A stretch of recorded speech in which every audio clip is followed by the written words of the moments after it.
老奶奶，别看了，这是咱们村的无人机啊！你不戴口罩就不要出去，不要乱跑，记得赶紧回家，回家洗洗手，对吧？注意一下卫生。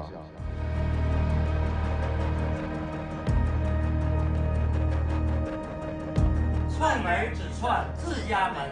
大爷，这是非常时期，你不戴口罩又往外跑，别笑了，赶紧骑你的三轮车回家。对吧？没事别往出跑。你看口罩也不戴，你还看啥？赶紧走，对吧？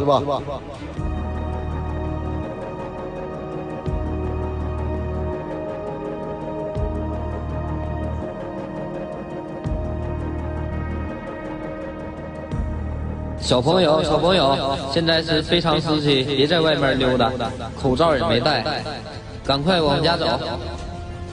现在这个冠状病毒多严重啊！快跑！别再出来了啊！在家好好待着，为社会做贡献。Greetings. Happy Friday, everybody. Happy Friday. Happy Friday. Happy Friday, Dave. Happy Friday, my love. How are you doing? Well, I'm here. We're in our green and green, black. Look, we're Jamaica all day. I just realized that. Representing JA all day. All right, so first of all, welcome to A Better Tomorrow. Let me start there. I like to welcome all of our viewers, ones who are watching, those who haven't watched it yet. Welcome when you do watch this. That video was wild, wasn't it? It was crazy. Like the part at the end with the child. And told him to run. Started carrying along. No, the joke was when the drone told the man, asked the man, who are you looking at? Oh my goodness. You're a feisty drone. So, as much as that's funny though, there's a reason that I'm showing that. They're playing with our lives. So China mobilized its mass surveillance tools from drones to CCTV cameras to monitor quarantined people and to track the spread of the coronavirus, they said. That's why they're doing this. That's what they're doing. That's why they're telling people to run home. Boy. Other nations like Israel, Singapore, and South Korea are also using a combination of location data, video camera footage, and credit card information. Oh, wow. They're going all the way to track COVID, yes. So these are called, there's a name for them, smart cities. Remember, your smart TV and how the whole thing came out, the smart TV's watching you and all them things, so people put little tape on their eye thing, like that's going to change anything. So it's really Black Mirror for true. Black Mirror. Holy They're smokes. telling us something. Oh, wow. Even that show, programming. Okay, there you go. Privacy experts now, of course, have raised concern about how government is using this data because they have all this information about us, how it's stored, and the potential for authorities to actually maintain heightened levels of surveillance. Okay. So let's leave China and let's go to Ohio for a little bit. All right. So when students return to Albany, Ohio in August, they'll be carefully watched as they wander their halls through red brick buildings and across well-kept lawns, but not by teachers. No, you see that thing there? That's called an electrical beacon. An electrical beacon. Okay, electronic beacon. Same thing. Okay. So the school district with 5 schools and 4,800 students plans to test a system that would require each student to wear an electronic beacon to track their locations within a few feet. I was like, this is where again? This is Albany, Ohio. Albany, Ohio. It's close. Oh, wow. So the technology logs which students and teachers are in each classroom throughout the day. And the hope is that such technology could prevent and minimize the outbreak of a COVID. Yeah. Okay. So this picture here is actually, I'll talk about this. So these are actually thermal cameras, which are being outfitted to detect fever and to conduct contact tracing. So they can. This is kind of like the stuff. Remember they started the scan, the machine at the airport when they go ahead and do this. Now the same thing. Now they're doing it through thermal. And there you go. So they can see if you have COVID or not. All if right. you have a fever, you could just be tired. Maybe it was a hot day. You didn't drink enough water. There you go. Quarantined. So 2 IEE members, one in Spain and other in Switzerland, and I'll explain what IEE is later. It's an organization. So they're working on separate projects that improve the technology used in these cameras. So they can be used in places such as, and listen to the list of places that they can use these things: airports, hospitals, factories, office buildings, restaurants, and stores. So it's pretty much everywhere that we go. It's phase 3. Phase 3. if you don't know what phase 3 means, go check out last show. So, using real-time streaming, Ibrahim, which is one of the designers, I guess one of the engineers, says the camera, which is called the ProCam, sends the images to a server and protects the anonymity. I can't even say this word. I'm pretty sure they understand, because I can't even say it right now either. Of the individual in the scene by hiding the visible light images inside thermals. This is a group of people who worked on it. That's why I screenshot it, and as you can see, I left out everything because people were calling me out on my screenshots last week. But anyway, I want people in my business, Grant. Okay, I don't mind. Okay. So the thermal imaging camera that IEE fellow, I'm sorry if I'm going to pronounce this name wrong. I'm going to try. Turaj Ibrahim, same gentleman, is building. Also checks for elevated blood temperature, but it can trace the person's contacts. Did you hear they just slid that in there and tried to, so they can find out everyone you know. Right. He also developed a cryptographic tool to ensure the privacy of the person whose temperature is being checked. Okay. So they're trying to protect our these things which are completely invasive anyways. Yeah, society. So, again, you guys are probably wondering, Simone, why are you telling us all of this? So here's why I'm telling you all of this. The town of Orangeville is going to use artificial intelligence to help monitor crowds in public spaces during the COVID-19 pandemic. So it is here, guys. It's here. It's a nice little test place, I guess, right? Orangeville. It's here. Yeah. Imagine that, surveillance has started. So, and they're going to say, well, we've been surveyed all this whole time. Yeah, but not like this. Okay? Not like this. So, in partnership with Ontario-based technology startup company IRS-R&D, Orangeville has installed digital cameras equipped with artificial intelligence at the community garden and Rotary Park skate park to monitor whether individuals are actually following public health guidelines. So they just put up cameras to see if people are socially distancing or not. That's what they're doing. It's interesting, though. The title of this article is Watching You. I'm like, wow. Okay. When an area is over capacity, staff will actually receive a notice. And then once they get that notice, they will then go ahead and go over there and lock it up. Tell people to go home. Just like that thing was telling the person to run, the little kid to run. Right. Same thing. Just would be people doing it. Right. So this is the thing, though. We have some problems with this. So given the focus is on health and safety in community spaces, they say the project includes the use of machine learning technology to redact personally identifiable information. I can't talk. I should slow down. On these images. So basically, once they get you in limelight, they can figure out everything about you, who you are. It's like a AI carding. Stop. That's what it is. AI carding. Think about it. Is it not that? Like if you stand up in the way of it, you're getting carded. They can see everything about your life. They can run through and be like, okay, let me see what you've done. Have you done this? Oh, that's what it is. Okay. Refinement. Privacy is ensured with the automatic, I always keep saying that, redaction of personal information at the camera source. So they're saying that it's completely private. No one's going to know, except for the people who need to know. No private data is ever captured or stored. I don't know if that makes any sense, but okay. So what are human rights groups saying about this now? Let's talk about that. So even in times of emergency, and this is straight from the international human rights laws, okay? Even in times of emergency, when states restrict human rights for public health reasons, that measures taken that, so international human rights law says that measures taken that limit people's rights and freedoms must be lawful, necessary, and proportionate. Okay? States of emergency need to be limited in duration, and any curtailment of rights needs to take into consideration the disproportionate impact on specific populations or marginalized groups. Do you hear that part right there, and why that is so important for our community? Marginalized groups. Yeah. Would you not say that we are a marginalized group?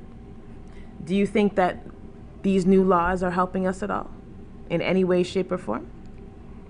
You're not saying anything, so I don't know if that means you agree.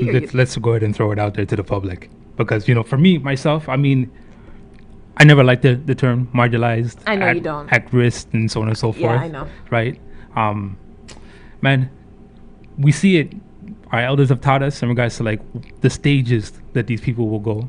Right? We spoke about Operation Lockstep. By means, with those who have not heard about it, please go out and go read it. Yeah. It describes this thing to a T. I mean, it's pretty like everything that's happening right now is an Operation Lockstep. Yes. This included.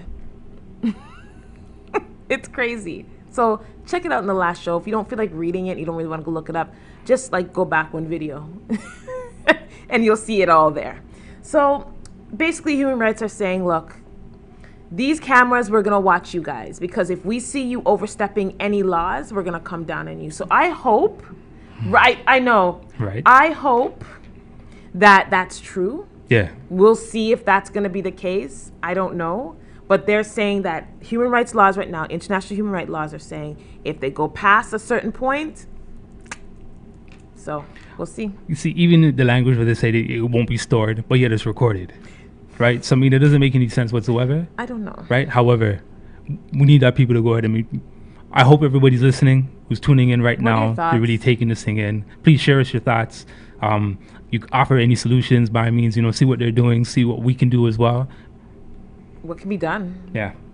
Surveyed, 100%. So when we get back, we're going to talk about, we're getting monies. But we're not getting money. We're not getting money. No. The province is getting money. So a little bit. They're getting a little bit of money. They're getting a little bit. And so we're going to be talking about, hold on. Oh, yes, something wonderful. We'll be talking a little bit about mental health. It's an article that was in the last edition of the Toronto Caribbean newspaper. And I want to talk about it because it's a really good, mental health is a big thing. They're talking about giving money for mental health too. Yeah, that's where some of this is going towards. Hopefully this could be a solution. We'll see you guys soon on A Better Tomorrow.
We've been working with our provincial and territorial partners to outline what needs to be done over the next 6 to 8 months to safely restart our economy. And today, I have some good news to share. Our government will invest over $19 billion to ensure the provinces and territories have the support they need to protect the health of Canadians, help people get back to work safely, and prepare for a potential second wave. As part of this agreement, we've outlined 7 priority areas on which to focus our efforts, like increased testing and contact tracing, securing more personal protective equipment, and more support for the most vulnerable, including for seniors in long-term care facilities and nursing homes. But COVID-19 isn't just a health crisis, it's an economic crisis, too. So when we talk about the recovery phase, it's not just about making sure we can detect, control, and prevent future outbreaks. It's also about helping people, businesses, and entire communities adjust to our new normal. Because until we find a vaccine, the daily threat of COVID-19 will not disappear. Longest 2. I know, that was a long... Where did you learn to count, Bridget? It's like 2... No worries, man. No worries. All right. So as we can see with the video, our head honcho in charge, Prime Minister Justin Trudeau. He's announced that the federal government will provide provinces and territories $19 billion for what they call as a safe restart. Oh, that's so nice. Well, I mean, everybody's been crying, saying how they've been running out of money, right? And remember, the cities cannot run at a deficit, right? So. But they're just handing out money. Everyone's getting served. We're Well, all served up. It is interesting. It is interesting considering that, and I know, Khan, but however, though, it's approximately $352 billion of which have been spent already. Oh, wow. Right. So that's not even including, right, this right now, let alone whatever it is that they're supposed to come out with and later on. Oh, right. geez. However, though, the federal government will provide $19 million, right, to provinces and territories, right, as you mentioned. This direct transfer are a part of a comprehensive agreement to help those governments cover some of their budgetary costs over the next 6 to 8 months as they reopen and prepare for a possible second wave. Talking about that second wave again. Right, so again, second Prepping wave, you. of course, going into the fall, right, where the sun, of course, is slowly beginning to die. So that the less production of vitamin D, as we all know it, right? Things we've been talking about. Right. Originally, they had pledged about 14 billion, but decided to go ahead and give the extra 5 billion. However, though, there are some strings, so to speak, right? Even though the premiers for each territory and province pretty much said, "Hey, we don't want any strings," but There's strings. right. So the funding will focus on 7 priority areas, including 4.2 billion for enhanced COVID-19 testing and contact tracing. 4.5 billion for for the purchases of personal protective equipment, or as we all know it as PPE. Yeah, sound like a rap Mask? group. Is that what it is, pretty much? Mask? Yeah, equipment, like the suits and the frontline workers need to work and wear face coverings and stuff All like of that, right? The face shields and everything. Right. Okay. Approximately 625 million to fund more childcare spaces, which is going to be needed, especially since they don't know what they're doing with the education part yet. There's about 3 different scenarios, and wow. Wow. Yeah, if in case you guys don't know, can we tell them the different scenarios and why childcare is so important? Go So ahead. scenario number 1 is your child will go to school and was it like a half week basis or half day basis or something like that, and you can do that, or you can do homeschooling, or you can do a blend, a hybrid is what they called it, a hybrid of both.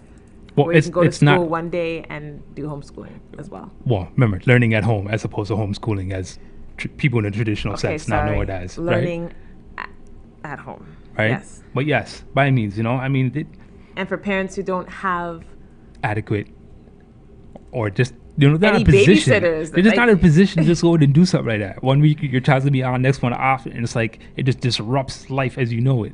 Yeah. Right? Anyways. It's a tough situation, man. It is. They did it really tough. It is. But you have to just wear a mask and everything will be okay. All right, so as part of the agreement, Ottawa will create a temporary national sick leave program, providing 10 days of paid sick leave to those who don't already have it through like their that. employers. Right? This estimated cost is about 1.1 billion for this program, which is excellent. I think, regardless whatever field that you're in, you need this. Guy, is my hair cock off or is it just me? Sorry, I gotta groom, guys. Sorry. Okay, I'm ready now. Gotcha. Okay, so what I find very interesting about this part right here is that the deputy prime minister, right, Chrystia Freeland, actually she took over the reins in the negotiations. That's her right there. Yes, I find that very, very interesting, considering, of course, the wee scandal thing which is happening right now. That right there, we haven't even touched that yet, but I'm getting there. Right. However, though, I guess the main thing is that they've come to a quote unquote a consensus. Right. So that way, of course, everybody agreed to the amount of money which now will be spent. How convenient. In their, needs. Right.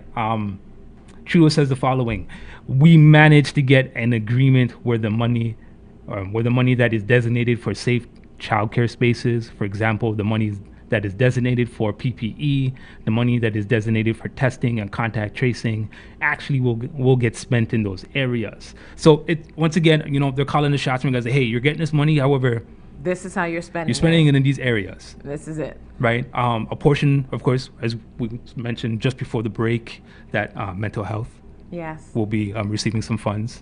Right. Another thing is this: the breakdown. I didn't receive a total breakdown in regards to which provinces are receiving what. Right. However, though, I do have a small amounts. Thank you, CBC, for letting us know who's getting what. Ontario was supposed to get about $7 billion. BC about $2 billion. Nova Scotia, approximately 250 million, right? So by means, I guess, for the size, population, I guess, case amounts, whatever, Makes sense. right? I know John Tory's been screaming as, hey, listen, we're at 1.3, maybe 1.4 billion in deficits because they can't collect on property taxes, Okay. right? I mean, it's insane in regards to like how much money is really out there, right? And of course, the cuts in this direction, cuts in that direction. It's Operation Lockstep. yeah, it's terrible. It's terrible. It's real terrible. Very well done, guys. Well played. Yeah. So by means, I mean, like we said, a portion is going towards mental health. Yes. They're supposed to go ahead and allocate another portion towards the long-term health care facilities, which the majority, if not, from what I've heard, the majority of deaths are taking place.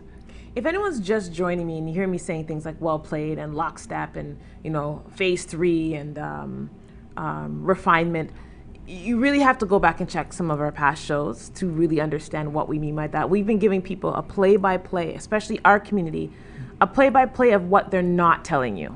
And man, just Google it.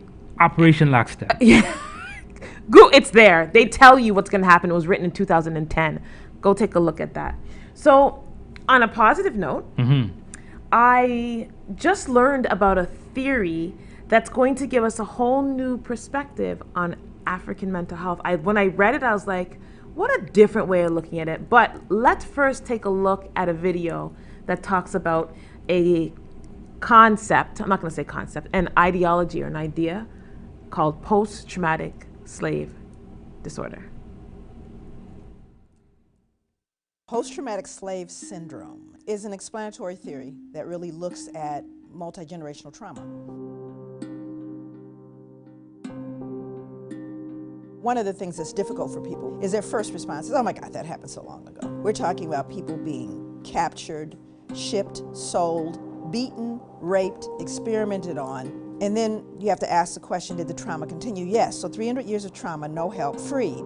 No help, more trauma. If it's a sustained trauma, then the impact of that is also sustained. When we look at multi-generational trauma, we're looking at people who are maybe victims of natural disasters and their families and their children and generations of folks who have experienced war. And we know that there are residual mental, emotional, traumatic impact. And what I did was I started to look at the African American experience, starting with slavery, as a real clear, long enduring trauma. So I started to see that there were clear connections between that survival behavior and contemporary living in African American experience. I started to see common behaviors that I took for granted. So a lot of that, what we saw, is not brand new for a lot of people. We know this. A lot of us know this. What we don't understand is that post-traumatic slave disorder is a real thing. Yeah. Okay, so there are a large number of Africans who live in the diaspora who are descendants of slavery, okay? So during slavery, the African people had to deal with a considerable amount of physical, psychological, emotional abuse. We just did. And when the 400 years ended and modern day slavery commenced, Africans were not offered therapy or counseling or anything. Like, when people go away to war, and when they come back, even police officers, if they've shot someone, they get offered counseling because it's a very traumatic thing, Right. Imagine enduring all of that and then going to live your life and not knowing how that works. And so Dr. Joy wrote this book, Post-Traumatic Slave Syndrome, okay? And Post-Traumatic Slave Syndrome, written by Dr. Joy DeGruy, Leary now, gives specific details on how this has manifested in communities across the diaspora. On page 118, if you have that book, Dr. Joy provides a list of some conditions which would give rise to mental and or emotional traumas that justify the diagnosis of PTSD. And this we're talking about now within our community, so within the African community. Okay? So a serious threat or harm to one's life or physical integrity. These are things that can cause post-traumatic stress disorder. Right. A threat or harm to one's children, spouse, or close relative. Sudden destruction of one's home or community. Okay. Seeing another person injured or killed as a result of an accident or physical violence. These are all things that were experienced by us during these times, okay? Learning about serious threat to a relative or a close friend. Yep. We watched, witnessed, had our family members ripped from us. Kidnapped, tortured, killed. Yes. Stressors experienced with intense fear, terror, and helplessness. I'd have to say yes. And stressors and disorder is considered to be more serious and will last longer when the stressor is a human being. So that's one of the things. These things last longer when it's a human being. People are human beings, I would say. Yes? Okay. So, are you ready for this new theory? Because we know this about us. We know that, well, a lot of us are aware of the fact that there are some things that we need to work on as a community, but it's because of the trauma that we've gone through. Yes. Okay, so the post-traumatic growth research group at UNC Charlotte have coined a new phrase called post-traumatic growth. Okay? Okay. So post-traumatic growth is defined as positive change experienced as a result of the struggle with a major life crisis or traumatic event. Okay. The reason why this grabbed me is because I must say I have gone through post-traumatic growth. So I can, it resonates with me. Right. I've gone through a lot of trauma, but I've also gone through a lot of growth because of that trauma. So this is something that we can start maybe taking this idea on. Let me keep reading. Although the term might be new, the idea is not new. On their website, they point out the fact that sometimes people who face major life crises develop a sense that new opportunities have emerged from the struggle. They open up to different possibilities that were not present before. So the theory is that trauma can bring about an increased sense of personal strength. That's the key. So if you're looking at what you've been through and you've gotten through it, it's saying, you know what? I actually got through. I must be a very strong individual to be able to get through that. I may need some help, but I've gotten through it. It kind of reminds me of some of the work that Mr. Gibbs does for us, Elder Gibbs does for us, and his happiness index. If it doesn't, I haven't read it by means. It's a monumental work in regards to, of course, the thought process, how to really go ahead and actually understand true happiness, regardless of what you've gone through. Yes. Right? Yes. It's a unique challenge, right? So African people are not a monolith. We may all be racially... I can't talk today. Let me just stop for a minute and breathe. I don't know what's going... Hold on. There you go. Go on. Sip some tea. This is my mom's bush from the backyard. Let's see if that's going to help me.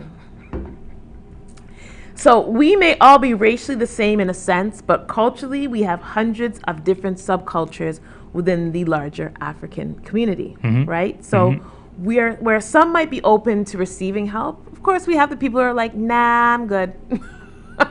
I'm fine. I don't need to talk to nobody. I'm good. Right. So the best part about this is that there is hope.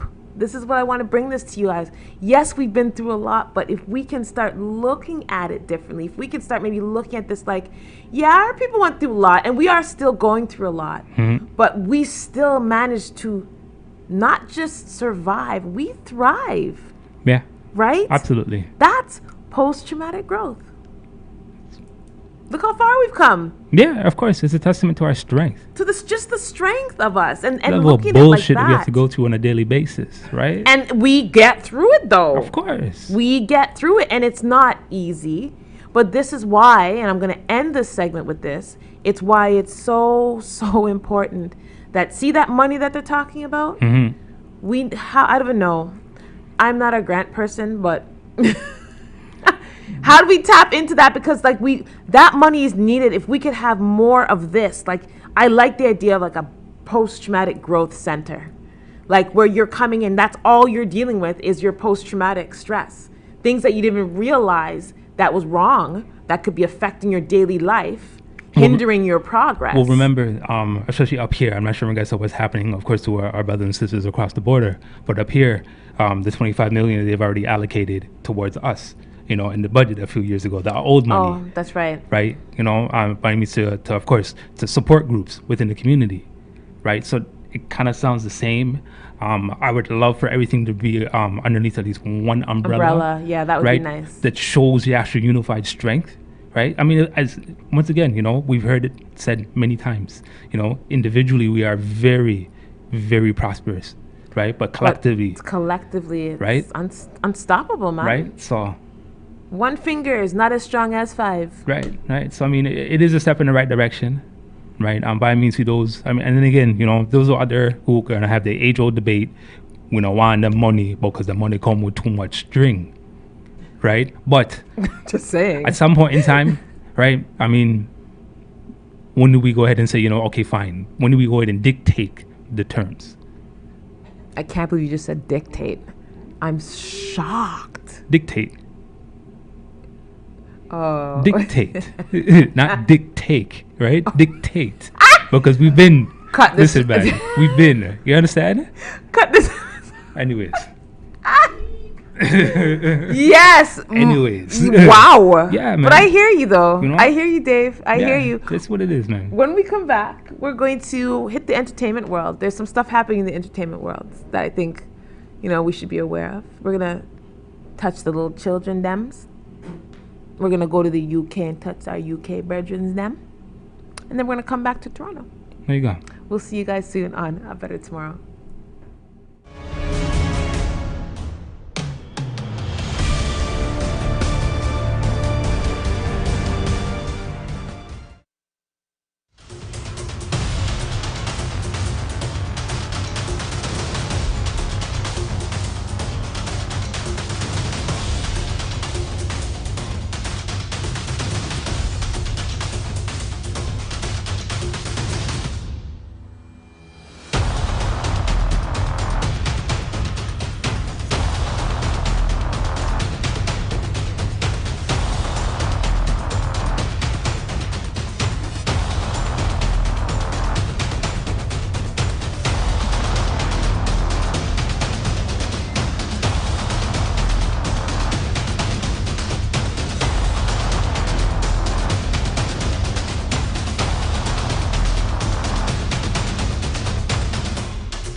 Not bad, right? I know we all got caught up. We're like, not bad, right? Not bad at all. So the animation project is called Tutu, the welcome back. Untold. Say welcome back.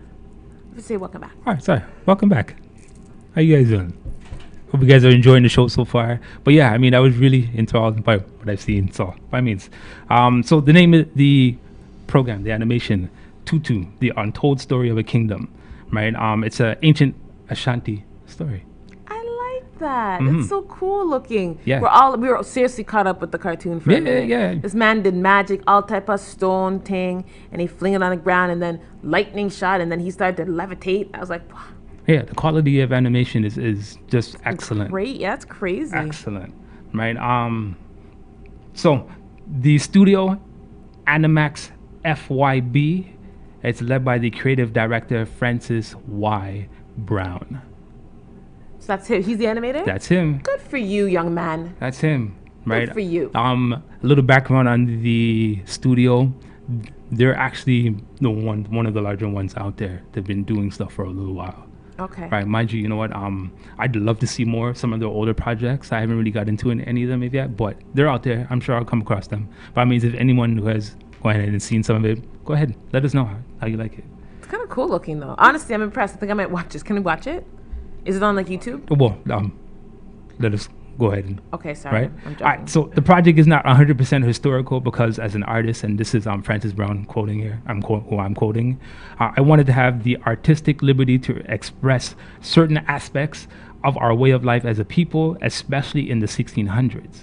This meant mentally traveling into that era and living the lives I see through the visuals we create. Right. So by means, I'm looking forward to this when it does drop. Yay. Right. Let's just go a little bit more into the story here. So the Tutu, once again, is what it is named, the Untold Story of a Kingdom, essentially goes back years ago to dig up the rise of Ghana's Ashanti Kingdom. As you mentioned before, the main characters are Ose Tutu and Okomfo Anokye. And I hope I said that right. You're better than me, so I don't know. I think that was the gentleman that we seen just a while ago in the last one, the priest. Okay. The light-skinned brother in the back with the locks. Is that the one who did the jumping up and down? I believe that is Ose. That is Ose Tutu. He looks like Grant. Yeah, I guess so, right? Stop it. All right, so Tutu not only promotes cultural pride, but it stands to preserve our African history, as we have collaborated with historians, writers, and creatives across the continent to ensure its accuracy, which is phenomenal. I love it. Really, really phenomenal. I'm happy, this thing is coming out. There's no set release date as of yet. I'm not sure exactly how much they still need. I think this is maybe a Kickstarter project. So by means, this would really be really cool to go ahead and invest in something like this if this is what you're really into. For more information, www.animax, that's ANIAX FYBstudios.com/the Tutu project. Pretty cool. Very nice. I think that is cool. Yeah, like honestly, that first scene was kind of dope. Yeah. So yeah, for sure. I'm looking forward to seeing it. Definitely. So, do you remember the girl from Chewing Gum? Yes, I do. I smile because she's wild. Is she crazy? Yeah, very much. She's from the UK. Uh-huh. Miss Michaela Coel. Her breakout success in the US was largely credited to Netflix. If anyone didn't know that. I remember. Yeah, we spent some nights watching that as well. So you probably remember her acclaimed comedy series. First of all, let's just talk about this woman's face. Oh, wow. Yeah. Like, I mean, you are everything African. Yes, you are. Every piece of her face. She is so beautiful. But it's interesting because her features are very strong. Right. She reminds me of Grace Jones. Okay. Very strong cheekbones, strong jawline. Like, I don't know what tribe she came from, but it's showing, my dear. There you go. So you probably remember her from the acclaimed comedy series Chewing Gum, for which Cole won a BAFTA or BAFTA for Best Female Performance in a Comedy Program. That show was so funny. She's so funny. Yes. She later appeared in an Emmy-winning episode of Black Mirror, the one that she did appear in again on Netflix, and fronted the 2018 Netflix musical film Been So Long. She's been doing tons of work with Netflix. Yeah. Okay. Netflix also released the co-starring drama series Black Earth Rising outside the United Kingdom in 2019. Yes, I've been meaning to watch that at some point. I've been meaning to have arms like hers at some point. Gotcha. Okay. Now, Cole's history with Netflix made the streamer a natural destination for her latest project, I May Destroy You. But the creator walked away from a mega deal in order to maintain ownership of her series. Okay. So the story is Netflix made her an offer for I May Destroy You in spring 2017 it was worth, I think, about $1 million. That's a mega deal. All right, so let's hear what else is here. Okay, so the series is based off Cole's personal experience of being sexually assaulted during the making of Chewing Gum. Oh, wow. Yeah, so she actually did something about that. And she wrote all 12 episodes of the series and co-directed 9, stars as young writer struggling to come to terms and processing what happened, a recent assault. So she basically is telling her life. So this is her story. I May Destroy You. It was legit her story. Okay. Which is why she fought for it. So why did she turn down Netflix $1 million? Because it ain't a lot of money, first of all.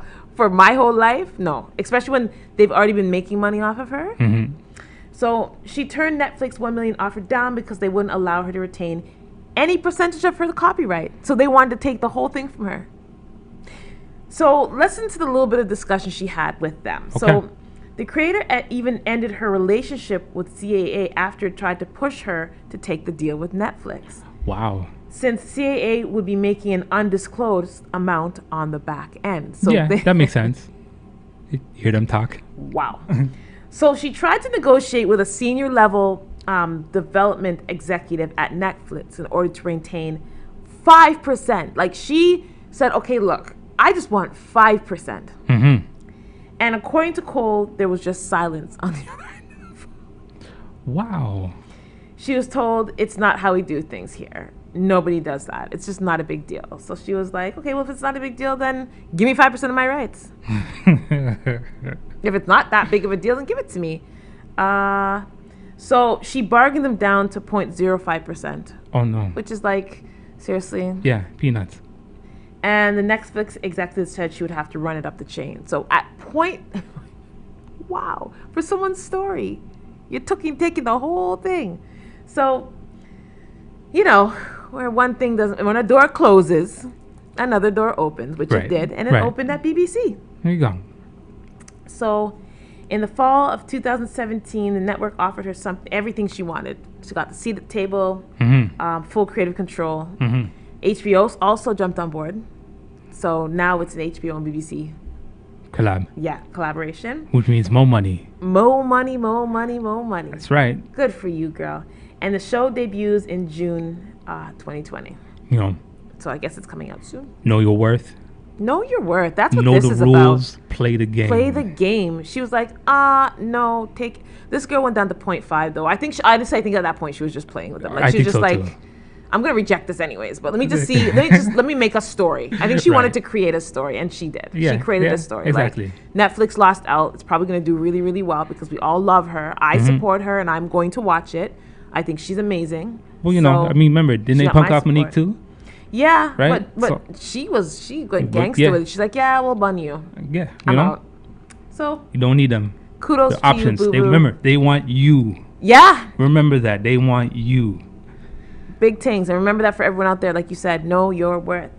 So when we come back, Dave is going to end our show today. So he's going to be ending with two things. See all you people right now who are working remotely from home, what if I told you that you could work from Barbados for 12 months, a year? Just work there. Think about that. And then we're also going to be talking about something a little bit. We're kind of ending it sad. Now I realized I should have switched it. Not ended it so sad, but a Mandela. We lost another Mandela. Yeah. So we'll talk a little bit about that when we come back on I Bet It Tomorrow.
welcome back. Are you finished what you done? I was sharing the show. Welcome back, everybody. Welcome back to A Better Tomorrow. Mm-hmm. I was looking at the flights for Barbados. Oh, were you? Mm-hmm. Okay, we'll have to talk about that off camera. Yeah. Just want to see how much it is, how exactly we could pull this off. But you tell your story while I'm doing this. Oh, really? Go ahead, Dave. All right. So first and foremost, big up Prime Minister Mia Amor Motley Big up yourself. for introducing this wonderful idea. And we said this off camera just a while ago. You know, scheme. I mean, I don't word there. You know. Scheme? Yeah. I mean, although, you know, of course, I'm sure they can come up with some other adjectives, Scheme? right? But by means, you know, officially. So, at the reopening of the Primo Bar and Bistro in the St. Lawrence Gap, Christchurch area, the Prime Minister said that one of the things the pandemic has shown her is that it made short-term travel more difficult because of the testing and the requirements for rapid testing, which were not reliably available. Forward thinking. Absolutely amazing. She continues to say that you don't need to work in Europe or the US or Latin America. If you can come here and work for a couple months at a time, go and come back. Hold on. Right, which is so beautiful. So beautiful to hear. Right. She continues on to say, but what does that but in order for those things to truly resonate, what does it mean? It means that we have to offer world-class, you know, everything, basically. Yeah, everything has to be treatment, so on and so world-class. forth, right? Makes sense. Right? So by means, you know, like it's so wonderful Guys, to that would hear. be my life. Look at this picture. Absolutely amazing, right? The government is committed to working with you on the promotion of new concepts like the 12-month Barbados welcome stamp, being able to open our borders to persons traveling and making it hospitable as ever for all of us. So I have questions though. Where are we staying? Wouldn't that get expensive? Well, I mean, What? I guess like. I guess everything, you know, like everything would have to be planned out. I guess so. Right. But that'd be so nice. Can Of you course. imagine working from Barbados and not having to worry about no coronavirus? Well, less, right? I mean, they've had Okay. what, less cases, Yeah. quote Like unquote, it's the, so to the speak, islands. right? It's hot most of the time. They'll be fine. Right. Disclosure was made by Prime Minister Mia Amor Motley, who explained that the stamp concept is now being refined for promotion and will allow persons to come and work from here overseas digitally, so that persons don't need to remain in the countries where they are. Oh, flights. Right. Absolutely. Right. Absolutely. Flights. Sorry, I'm just scrolling further here because I do have some information. While American Airlines and JetBlue are resuming their commercial flights from the U.S. As of July 25th and as well as August 5th, respectively. So this is really on the table right now. So by means, those of us across the border, you know, this could really be something. Definitely something. Fun stuff. Right.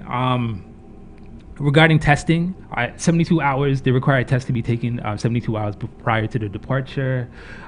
In the event that doesn't take place, and you actually entering Barbados, they will actually do the test there, right? Okay. And then of course you have to go on quarantine for, I think it's 48 hours, by means, to wait for results, and then from there they'll determine exactly what happens from there. Okay, how long they quarantine me? I'm in Barbados. Right. Who cares? Quarantine me because I get off and I'm there for months. Absolutely Trade amazing. off. amazing thought. You know, and it's come to think in regards to like we hear of course, you know, the Deputy Prime Minister, you know, getting a deal done. Now we hear, of course, Prime Minister, right? Mia Amor Motley, big yourself, Queen. You know what I mean? So like, interesting, Good very stuff. interesting. Right, and last, by means, we've lost another Mandela. Yeah. Right, and by means, I apologize, of course, foreign tongue, but Zindzi Mandela, the daughter of Nelson Mandela, had died at the age of 59. That was the baby of the family. Mm-hmm. Yeah. Yeah. Amazing, right? State broadcaster SABC said on Monday, Mandela, who has been serving as South Africa's ambassador to Denmark since 2015, there's no details in regards to the details about her death, right? So they don't know. The only thing that they do know is that the day that she passed, I believe she was in the hospital for testing for COVID as well. I think they're saying that she may have been positive. I'm not exactly sure, right? Are you going to blame that? They're going to try to blame this one on COVID? Once again, right? You don't know I've it. heard people say that she didn't die of COVID. It just, you know, Okay. when she got tested that day, she happened to be positive, right? But it is terrible to hear that, of course, that we've lost Absolutely. another Mandela, right? I know if you had a chance to go and speak to some of the family members, one of the family members Yeah. specifically to reach out. Yeah, right? his grandson I got to speak to, and Right.